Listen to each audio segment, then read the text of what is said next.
किसी ने कह दिया वोट तुमको नहीं दे रहे, तो उसके पास जा रहे हैं और कह रहे हैं बनिए हमको वोट देगा कि नहीं देगा। और ऐसे कई धमकाए हैं इन्होंने जो है, और खुद ही थैला छिनवाते हैं और आप ही फैसला कराते हैं और उसको बताते नहीं है कि इसमें अपराधी कौन है। विकास के मुद्दे ये देख लीजिए आप, आज से करीबन 25 साल पहले जट्टारी में एक टंकी लगी थी जो जट्टारी के आसपास के गांव के लिए भी पेयजल सुविधा देने के लिए, वो एक दिन तो चली नहीं और अपना खा करके और उसमें से बंदर बांट करके जब बैठ गए।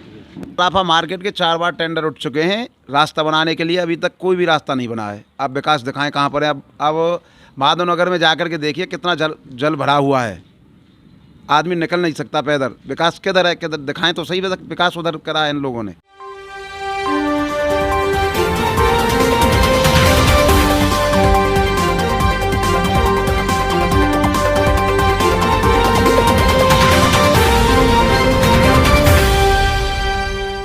नमस्कार, मैं शिवम गोयल और आप देख रहे हैं आज़ाद भारत समाचार। आज हम मौजूद हैं जट्टारी कस्बे के मेन रोड पर। हमारे साथ में कुछ लोग जुड़े हुए हैं, आइए उनसे जानते हैं निकाय चुनावों को लेकर के उनका इस बार पसंदीदा चेहरा कौन सामने आ रहा है। सर, आप अपना नाम बताएं। मेरा नाम भीम कुमार अत्री है। इस बार आप निकाय चुनाव को लेकर के मैं काफ़ी टाइम से एक ही पार्टी को देखता आ रहा हूँ, लेकिन एक पार्टी जो वो कहती है कि हम भयमुक्त समाज बनाएंगे। मैं उनसे एक जवाब जानना चाहता हूं कि सबसे ज़्यादा बदमाश पाले किसने, सबसे ज़्यादा ज़मीनों की बेईमानी किसने की। मैं उनसे ये पूछना चाहता हूं बदमाश पाले किसने, बेईमानी किसने की, और फिर तुम बदमाशों के साथ में एक थाली में खाने भी लगे। तो भय तो आप पैदा करते हो। एक लाला जी के घर में बदमाश घुसाए किसने? नेताजी के पाले हुए ही तो बदमाश बनते हैं। नेताजी पहले बदमाश पालते हैं, फिर बदमाशों से बदतमीजी कराते हैं और समाज में क्या फैलाते हैं कि मैं भयमुक्त समाज बनाना चाहता हूं। और 1000 किस्से बेईमानियों के, 1000। और अगर हम विकास की बात करें जट्टारी क्षेत्र में, विकास तो हमारे यहाँ ताली पोकर है। जो अगर जो गाड़ी बाहर खड़ी कर जाए रोड पे, तो गाड़ी में उसकी में आके देखे और बारिश पड़ जाए तो गाड़ी में लैट्रिन नज़र आती है। विकास ये है हमारे यहाँ का विकास। और शिक्षा ये तो पतन है। विकास हमारे यहाँ का हुआ है कॉलोनियों में हुआ है, जो बड़ी जो कॉलोनी कटती हैं जिनसे बैग भर के पैसे आते हैं। गांव के विकास की ज़रूरत नहीं है, कॉलोनियों के विकास की ज़रूरत है। जैसा कि हमारे साथ में जट्टारी के कुछ लोग मौजूद हैं, इनसे जानते हैं इस बार का इनका क्या मत रहेगा। ताऊ जी, निकाय चुनाव को लेकर के इस बार आप किस कैंडिडेट को अपना पसंदीदा चेहरा देख रहे हैं, किन किन विकास मुद्दों पर आप वोट करेंगे? देखिए, अब से पहले जो विकास हुए हैं, पहले तो मैं उन पर बोलना चाहता हूँ। एक कब्रिस्तान है जट्टारी के अंदर, उसके लिए 35 लाख रुपए आए थे, जो आज मिट्टी में मिले हुए हैं। उनको ज़्यादा से ज़्यादा 4 साल या 4.5 साल हुए होंगे। विकास के मुद्दों पर तो इन पर आ जाइए आप। और कोई इस बात को भ्रम समझे तो मौके पर देख सकता कि किस प्रत्याशी को किस व्यवहार की दृष्टि से आप देख रहे हैं कि तीनों प्रत्याशियों में से कौन सबसे अच्छा रहेगा? एक को देख लियो, दो अन्य देखेंगे। एक तो देख लियो है, दो अन्य देखेंगे आगे चल के क्या कौन सा चोखो लगे। ये तो 15-20 साल से दिखा हुआ है। पहले वाला तो ये तो 20-25 सालों से इन्हीं की दादालाई चलती आ रही है। और हर बार ये कहते हैं कि बस अब की ओर देख लो, अब की ओर देख लो। ये कम से दूसरा आएगा तभी तो मालूम पड़ेगा अच्छा है कि गलत है। अब ये तो अच्छा ही अच्छा अपने लिए कहता रहता है, चाहे उत्तरवन किशोर पालीवाल हो, चाहे चौधरी मनवीर सिंह चेयरमैन हो। और सुनिए, किसी की पैतृक संपत्ति नहीं है। ओबीसी में आए तो प्रत्याशी हम, जनरल में आए तो प्रत्याशी हम, और एससी में आए तो प्रत्याशी हम। कम से कम भारत सरकार को भी सोचना चाहिए कि एससी में आए तो एससी का ही कैंडिडेट, जनरल में आए तो जनरल का भी कैंडिडेट खड़ा होना चाहिए। ये नहीं कि किसी में कोई हो जाओ, किसी में कोई हो जाओ, किसी में कोई हो जाओ। ऐसा नहीं होना चाहिए मेरे अपने विचार से। 15 साल के अंदर भाषा शैली जो 15 साल के अंदर है, पहले तो थी लाला जी, जो बाजार में जो बनिया समाज के लोग हैं, पहले तो लाला जी और सेठ जी। अब बनिया अब बनियों को ऐसे करके ये वो सहूलियत देते हैं कि पहले तो करते थे लाला जी और अब करते हैं ये है इनकी पोजीशन। 15 साल में आपका मतलब है कि कोई विकास नहीं हुआ है। फिर ये विकास का पैसा जो सरकार द्वारा आता है ये जाता कहाँ है? ये जो अपनी कॉलोनी बना रहे हैं उसमें जा रहा है विकास का पैसा, अन्यथा ये कुछ और बताएं इन्होंने क्या किया है। अभी भी उस पोखर का पानी आता है जो है वहाँ चौकी तक। कुछ ग्रामीण मौजूद हैं, इनसे जानते हैं निकाय चुनाव को लेकर के इनकी क्या राय है। सर आपका नाम क्या है? मेरा नाम जोगिंदर सिंह है। आप कहाँ के रहने वाले हैं? मैं वार्ड नंबर 1 गंगापुर का रहने वाला हूँ। इस बार आप अपना पसंदीदा चेहरा किसको देख रहे हैं? निकाय चुनावों को लेकर के किन किन मुद्दों पर आप वोट कर रहे हैं? इस बार मैं अपना चेहरा ये देख रहा हूँ कि एक ही पार्टी इस जट्टारी में लगभग 35-40 साल से शासन करती आ रही है और वो विकास नहीं कर रही है, गरीबों की सुरक्षा भी नहीं कर रही है और बहन बेटियों की भी सुरक्षा नहीं कर रही है। यहाँ तक है कि बहन बेटियों को पढ़ने के लिए बाहर जाना पड़ता है। सरकारी डिग्री कॉलेज हमारे पटेल सबसे अच्छी बिल्डिंग थी, सबसे पहले डिग्री कॉलेज जट्टारी बनना चाहिए था, आज तक नहीं बना है। और गरीब को जो मदद मिलनी चाहिए थी वो मदद नहीं मिल रही है। दूसरी बात, पिछले लगभग 10 साल से तो जट्टारी विकास नाम का काम ही नहीं हुआ है। यहाँ तक है कि जट्टारी आसपास के लगभग समझ लो 500-600 गांवों से जुड़ा हुआ जट्टारी एक निकाय है। इसमें एक स्टेडियम नहीं है, इसके आसपास नहीं। युवा बच्चे जब दौड़ भाग करते हैं, जब व्यायाम ही नहीं करेंगे तो वो अच्छी उनकी तंदुरुस्ती कहाँ से होगी? वो कहीं सर्विस जाके कहाँ से करेंगे? व्यायाम करने रोड पर जाते तो एक्सीडेंट हो जाता है। तो मेरा मतलब है कि इस बार परिवर्तन किया जाए और मजबूत लीडर मेरे को दिखाई दे रहा है चिंटू चौधरी, उसको चेयरमैन बनाया जाए, जिससे कि जट्टारी का वो समग्र विकास कर सके, गरीबों की सहायता कर सके और युवाओं को भी एक स्टेडियम वो बोल रहा है कि मैं बनवाऊंगा, बनवाए तो युवाओं को भी जो है मौका मिले खेल कूद में आगे बढ़ने का, डिस्ट्रिक्ट लेवल पे भी जाएं, राष्ट्रीय लेवल पे भी जाएं, स्टेट लेवल पे भी जाएं। मेरी विचार ये है कि इस बार परिवर्तन हो। तो विकास किस किस जगह विकास हुआ है, किस किस मुद्दों पर विकास? देखो मेरी नॉलेज में तो विकास हुआ ही नहीं है।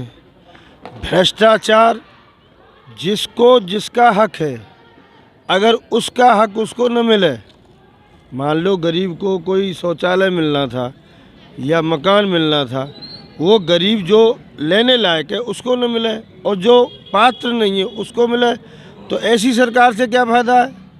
ऐसा जो है अपना नेता बनाओ ना, अपना चेयरमैन ऐसा बनाओ जो गरीबों को उनका हक दिला सके।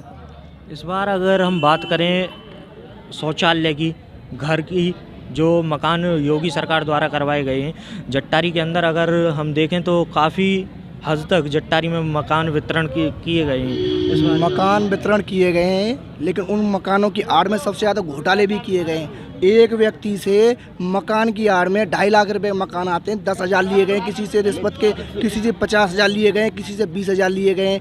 और रही बात विकास की, आप कह रहे हो 15 सालों का विकास, मैं कह रहा हूँ 30 साल से ये लोग जट्टारी में एक टॉयलेट तक नहीं बना पाए। ये विकास की बात कर रहे हैं। अजीत नगर मोहल्ला और नई बस्ती के लोग मस्जिद में जाते हैं नमाज़ पढ़ने के लिए, उसी गंदे पानी में होके जाते हैं। और अजीत नगर के मोहल्ले के लोग देवी मंदिर में जाते हैं तो उसी गंदे पानी में होके जाते हैं। 30 सालों में ये लोग उस मोहल्ले को नहीं सुधार पाए, जट्टारी को क्या सुधारेंगे? और रही बात गुंडागर्दी और चौथ वसूली की, तो भैया चौथ वसूली कुछ लोग तो करते हैं हथियार दिखाकर, हथियार वालों का, और कुछ लोग करते हैं हथियार वालों का भय दिखाकर। अब तक जो चौथ वसूली हुई है वो भय दिखाकर लोगों की हुई है। क्या आप ये कहना चाह रहे हैं कि ये जो राजनीति 30 सालों से चलती आ रही है, थाने चौकी की राजनीति रह गई है? ये लोग चौकी और थाने की राजनीति करते हैं, लोगों को डराते हैं, धमकाते हैं। कई व्यापारियों का उत्पीड़न इन लोगों ने किया है, व्यापारियों का शोषण इन लोगों ने किया है, गरीब जनता को सताया इन लोगों ने, और यहाँ तक कि बुजुर्गों की सफ़ेदी तक का ख्याल भूल गए ये लोग। ये इतनी तानाशाही चला रहे हैं अब तक 15 सालों में, और हमें लग रहा है कि अब इनके मुंह पे बदलाव का तमाचा पड़ने वाला है। चिंटू चौधरी आ रहे हैं और चिंटू चौधरी इनकी गुंडागर्दी को रोकने के लिए आ रहे हैं जो अब तक इन्होंने तानाशाही चलाई है। और मैं इनकी पार्टी के लोगों से, पूर्व चेयरमैन हो या उनसे भी पूर्व चेयरमैन हो, मैं लाइव डिबेट करने के लिए तैयार हूं। अगर इनमें और इनकी पूरी पार्टी में अगर दम है तो मुझसे लाइव डिबेट कर लें। किसी भी क्षेत्र में कर लें, गुंडागर्दी के नाम पे कर लें, विकास के नाम पे कर लें, और व्यापारियों का जो उत्पीड़न इन लोगों ने किया उसके नाम पे कर लें। हमारे साथ में मौजूद कुछ हम युवाओं से भी जानने की कोशिश करेंगे कि इस बार उनका रुख किस तरफ जा रहा है। तो सर, आपका नाम क्या है? प्रवीण।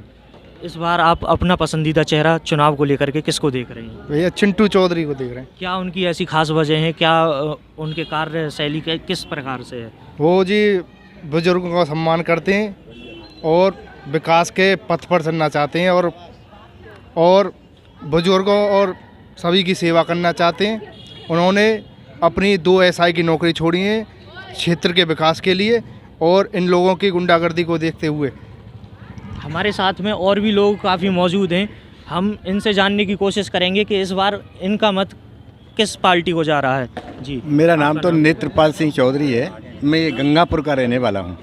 इस बार आप निकाय चुनाव में किस पसंदीदा चेहरा को देख रहे हैं? देखो, कौन इस पसंदीदा बार? तो ये है कि 55 साल हो गए इस क्षेत्र में वोट गिरते गिरते, और एक आदमी के कहने से एक तरफा फैसला होता था आज तक। अब ये चीज़ देखी गई, हम तो 42 साल बाद आए यहाँ पर वापस नौकरी करके। जब हमने देखा कि हमारे गांव में क्या किया है, तो मैंने देखा इन्होंने एक पाइपलाइन डाली जो 1.5 करोड़ रुपया खर्च कर दिया। 1.5 करोड़ रुपया इस चेयरमैन ने खर्च करवा दिया, और पानी एक दिन नहीं गया, टोंटी में पानी नहीं आया। दूसरा काम उन्होंने देखा, मैंने एक शमशान घाट बनाया, आज तक वो शमशान घाट भी नहीं बनाया, आज तक नहीं बनाया। शमशान को लेकर के तो काफ़ी पैसे भी आए हैं। फिर वैसे आप देख सकते हो, आपको फोटो लिया वो पैसा वो जाग किस जगह पे रहा है, किस जगह पे वो अब लगाया ये जा तो रहा है? देखो, मैं यूँ कहूँ कि साहब वो आने चोरी कर ली कि डकैती कर ली, पैसा तो कहीं ना कहीं गया होगा, इन्हीं की जेब में गया होगा, और किसके पास जाए। बोर्ड लग रहा है वहाँ पर बड़ा अच्छा, आप वहाँ जाके देख सकते हो कि भाई उन्होंने शमशान घाट बनाया कि नहीं है। आखिरी इच्छा होती है आदमी की जो मरने के बाद जाता है, सत्य सत्य बोलते जाते थे, राम राम सत्य है, गत्य बोलो गत्य है, तो वहाँ यूँ देखता है कि चलो मैं कम से कम अच्छी जगह पर आ गया। लेकिन वहाँ पर इतना बुरा हाल था, जिस दिन मैंने मेरे भाई को जलाया था वहाँ, तो उसके दूसरे दिन उसने सफाई कराई उसी चेयरमैन ने, जो आज मनवीर सिंह अत्री खड़े हैं। वो सिर्फ कहने के हैं, ऐसा धंधा जो वो करते हैं ना, मेरे को इतनी घृणा होती है उनसे कि मैं कह नहीं सकता। अब मेरे को दूसरा लड़ने वाला भी तो चाहिए, कि कौन लड़ेगा। तो हमारे चिंटू भाई जो हैं, ये एक व्यापारी वर्ग के आदमी हैं, जिनको कोई मतलब नहीं थी राजनीति से, लेकिन आप और हम सब ने उनको कहा, तब ये खड़े हुए।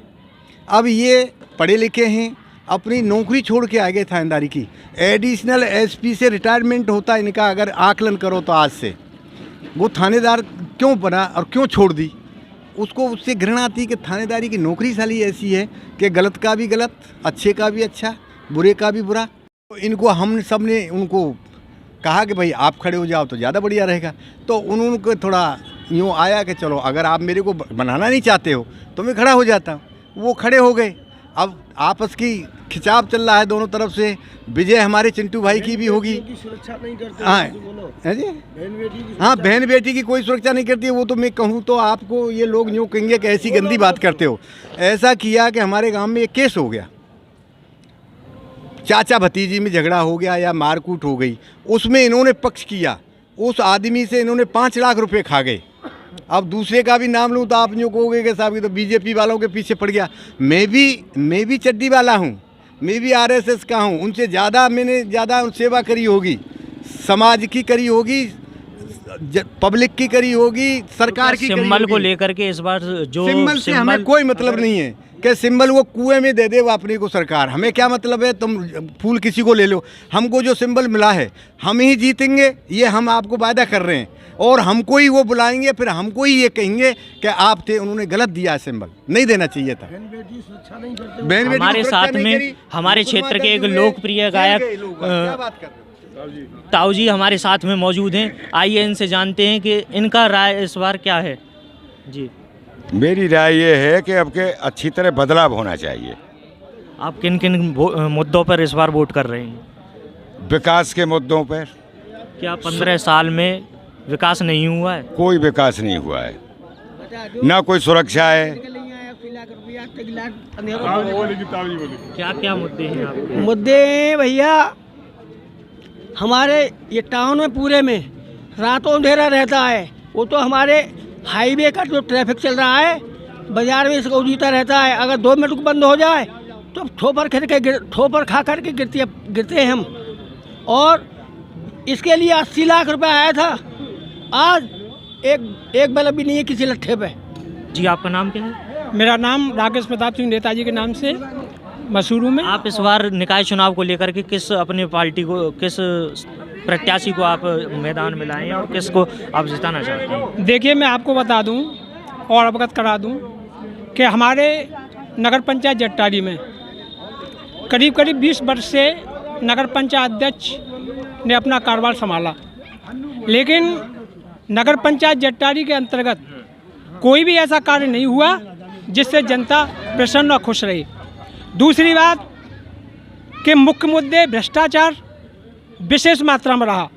यहाँ पर प्रधानमंत्री आवास योजना के अंतर्गत 10-10 हज़ार 15-15 हज़ार रुपये रिश्वत लिए गए और अभी ऐसे अमीर लोगों के मकानों को यहाँ बनाया गया कि जिसका आप मैं क्या वर्णन करूं। अगर उसमें जांच की जाए तो इनके साथ क्या होगा क्या नहीं होगा ये तो सरकार जाने, क्योंकि उस विषय में मैं ज़्यादा बात नहीं कर सकता हूं। दूसरी बात, नगर पंचायत जट्टारी के अंतर्गत अभी वार्ड नंबर 10 तालाब पर रेवाड़ियन मोहल्ले के अंतर्गत इतने घर गरीबों के पड़े हुए हैं कि जिनको आज तक नहीं बनवाया गया। उसके अंतर्गत मैं भी उस लिस्ट में मैं भी हूं जो 940 की लिस्ट अलीगढ़ गई है। उसके लिए मैंने 7 बार उत्तर प्रदेश के मुख्यमंत्री के पास मैंने अपनी शिकायत दर्ज कराई और उनके मेरे पास मैसेज भी आए, और लेकिन कार्ड कुछ नहीं हुआ। अब आज हमने सभी ने नगर पंचायत जट्टारी के सभी हमारे निवासी हैं, उन्होंने 10,000 रुपये दे दें तो दे दें। 3 इस समय मैदान में 3 कैंडिडेट हैं और हमारे लिए तीनों कैंडिडेट सही हैं, लेकिन मुख्य रूप से हमने एक कैंडिडेट को देख लिया, दूसरा कैंडिडेट उसको भी हमने अपनी नज़रों में बांध लिया, लेकिन चिंटू चौधरी जो हैं, चिंटू चौधरी ही इस बार क्यों? जनता की ये डिमांड है कि चिंटू चौधरी ही इस बार क्यों? मैं आपको अवगत करा दूं, चिंटू चौधरी इसलिए हैं कि उनकी छवि पहले से ही जनता के अंतर्गत बहुत अच्छी और परिवार उनका बहुत ही बेहतरीन है। दूसरी बात, नवयुवक हैं और हर व्यक्ति के साथ आधी रात तैयार रहते हैं। ये नहीं कि अभी, इससे पूर्व में भी वो हमेशा पब्लिक के साथ रहे, जनता के साथ रहे, गरीबों की मदद की, चौकी थानों में भी गए, इसलिए और निष्पक्ष उन्होंने जनता के साथ फैसला किया। अगर हमसे कोई परेशानी आ जाती है तो हम चौकी थानों में जाते हैं, तो वो हमारे साथ जाते हैं और निष्पक्ष होकर के वहाँ फैसला कराते हैं। ये नहीं कि हमने 10,000 उनको दे दिए कि 10,000 उनको दे दिए, फैसला हो गया, इंचार्ज साहब को दे दिया, उनको दे दिया, ऐसा नहीं है। हमारे साथ में मैं अपने कैमरामैन सहयोगी से कहूँगा कि ज़रा दिखाएं कि चिंटू चौधरी भी इस जगह पर मौजूद हैं। तो आइए हम उनसे जानते हैं कि चिंटू चौधरी अगर इस बार प्रत्याशी बनते हैं, अगर जनता का प्यार इसी तरह उनके साथ में बना रहता है, तो इस बार उनकी अहम भूमिकाएं जट्टारी के लिए क्या रहेंगी? किन किन मुद्दों पे वो कार्य करेंगे? क्या क्या उनकी अहम भूमिकाएं रहेंगी? चिंटू जी, इस बार अगर जट्टारी की जनता आपको चेयरमैन पद पर विराजमान करती है तो इस बार आपके क्या क्या मुद्दे रहेंगे? किन किन मुद्दों पर आप कार्य करेंगे और क्या क्या आपकी कार्यशैली किस तरीके से रहेगी? जी, सबसे पहले मैं आपके चैनल के माध्यम से आपके सभी दर्शकों और श्रोताओं को बार बार धन्यवाद देना चाहता हूं, उनका नमस्कार करता हूं, सादर प्रणाम करता हूं। आगामी चुनावों का जो माहौल आप सभी के रूपरेखा बन चुकी है, 11 मई को मतदान होने जा रहा है। मेरा सबसे पहले मुद्दों से भी पहले मेरी अपील ये है कि आप सभी लोग अपने आसपास लोगों को जागरूक करें और 11 मई को जो मतदान का जो महाकुंभ 11 तारीख को जो हमारे उत्तर प्रदेश में दूसरे चरण में होने जा रहा है, उसमें ज़्यादा से ज़्यादा भागीदारी कर कर अपनी भूमिका अदा करें, अपनी जिम्मेदारी जो आपकी मतदान की है उसे करें और एक नई सरकार बनाने में अपना अहम योगदान दें। मैं आप सभी से ये निवेदन करना चाहता हूँ। दूसरी बात, आपने जो मुझसे पूछा कि आपके क्या मुद्दे रहेंगे, तो हमारा जो प्राथमिक मुद्दा है वो विकास है, क्योंकि नेता जो लोग हैं वो पुराने टाइमों से जमे हुए हैं, तो विकास तो वो भूल ही गए हैं। उन लोगों के दिमाग में अब ये है कि हमें तो वोट मिलेंगे ही मिलेंगे, काम करें या ना करें। मैंने शिवम जी आपके कई इंटरव्यू देखे और मुझे बहुत अच्छा लगा आप जो जनता के जाकर उनकी आवाज़ सुन रहे हैं और उनके माध्यम से, अपने चैनल के माध्यम से उनकी आवाज़ को सब जगह पहुंचा रहे हैं, और जिससे कि एक्चुअल रिपोर्ट निकल कर आ रही है कि जट्टारी आखिर चाह क्या रही है। हो सकता है आप पर भी इस तरीके के दबाव बनाए जाए, लेकिन एक निर्भीकता आपकी पत्रकारिता में जो दिखती है, मैं उसके लिए आपका बहुत बहुत धन्यवाद करता हूं, आपका चैनल का भी बहुत धन्यवाद करता हूं कि इस तरीके की निष्पक्षता से जो आप पत्रकारिता कर रहे हैं, अगर इसी तरीके से पत्रकारिता रहे तो हमारा जो मीडिया है वो जीवंत रहेगा और लोगों का पूरा विश्वास रहेगा मीडिया पर। सर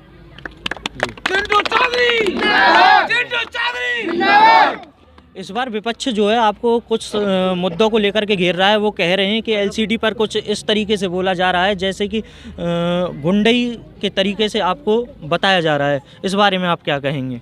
जी देखिए, विपक्ष तो अलग अलग तरीके की बातें करता है और उनका काम ही आरोप और प्रत्यारोपों का है। इसका आकलन जो करता है वो करती है जनता। जनता हमारी जज है और हम 3 प्रत्याशी जो हैं उस कटघरे में खड़े हुए हैं। जो अपनी बात को जितनी स्पष्ट तरीके से जनता के सामने रखेगा, उसका निर्णय हमारी जज जो जनता है वो जनता करेगी कि मैं लोगों को डराने या गुंडई वाली भाषा में बात करता हूँ, या फिर अपने मुद्दों को रखने का जो मेरा तरीका है, जो निर्भीकता से मैं इनके सामने खड़ा हूँ। क्योंकि अगर गुंडई देखोगे तो आप इनके पुराने इंटरव्यू उठा के देखिए तो बदमाशी की अगर कहीं से शुरुआत हुई है तो हमारी जट्टारी में इनके आने के बाद ही बदमाशी की शुरुआत हुई है। हमारे लालाओं से, हमारे सेठों से जो धन संचित, जो उनकी मेहनत का पैसा है, उनसे जो पैसा खींचा गया है, जो उन पर जो आरोप लगे हैं चौथ वसूली के, वो इन्हीं के माध्यम से शुरू है, इन्हीं के गुर्गों द्वारा वो शुरू किए गए हैं।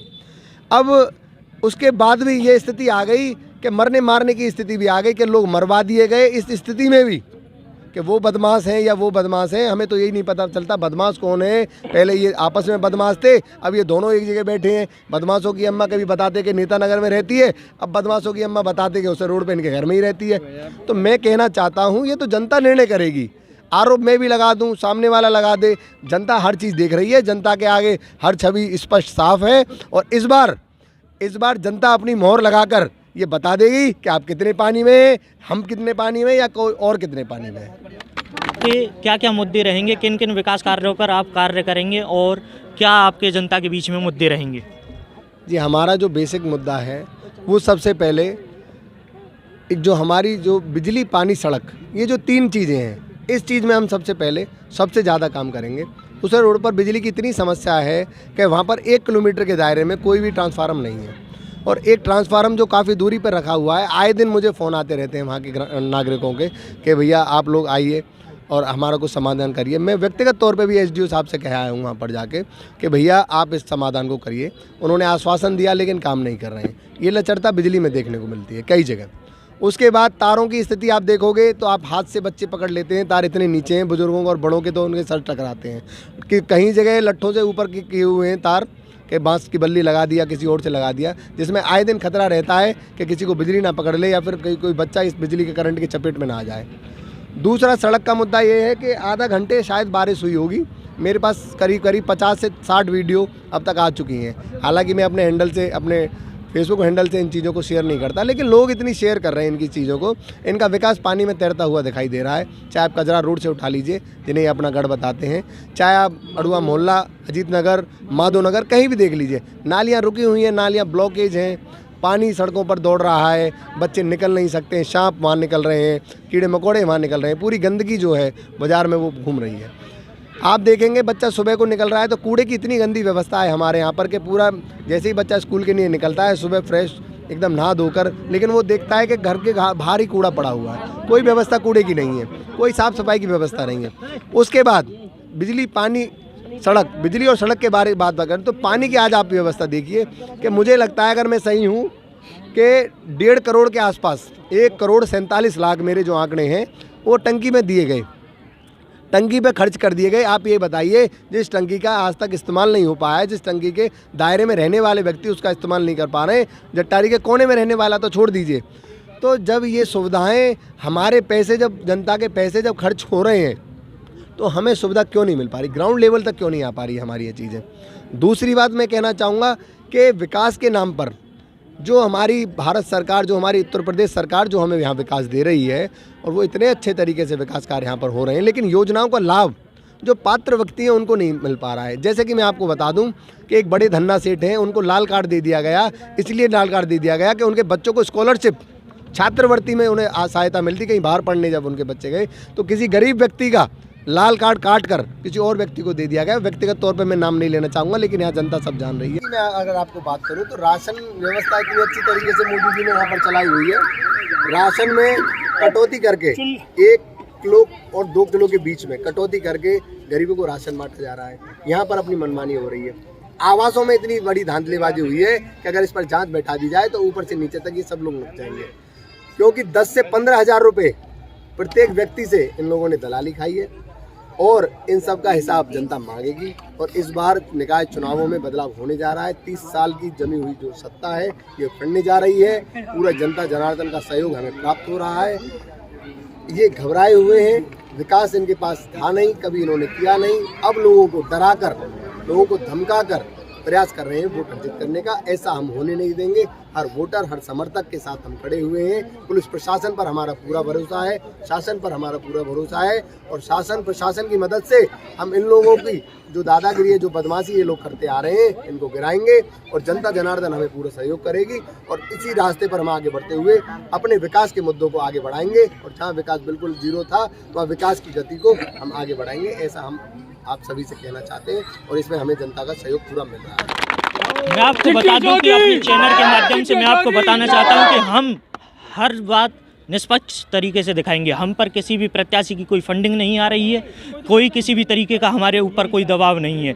हम निष्पक्ष तरीके से इसी तरह से जनता के मुद्दे उठाते रहेंगे और इसी तरह से जनता की आवाज़ को आपके बीच रखते रहेंगे।